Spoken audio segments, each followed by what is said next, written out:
Okay, here we have a few pretty interesting carrier comforts. As you can see, this one has a Bryant logo on it.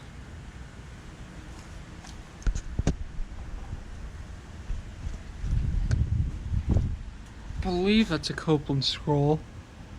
Or is it an LG? Let's see. Yep, no, it's a Copeland.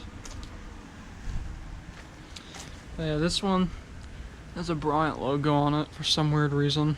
And this one doesn't have a logo.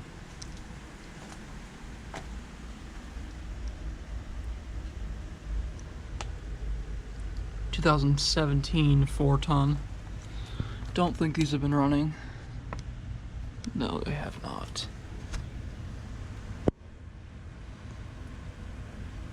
2017 4-ton as well by the looks of things.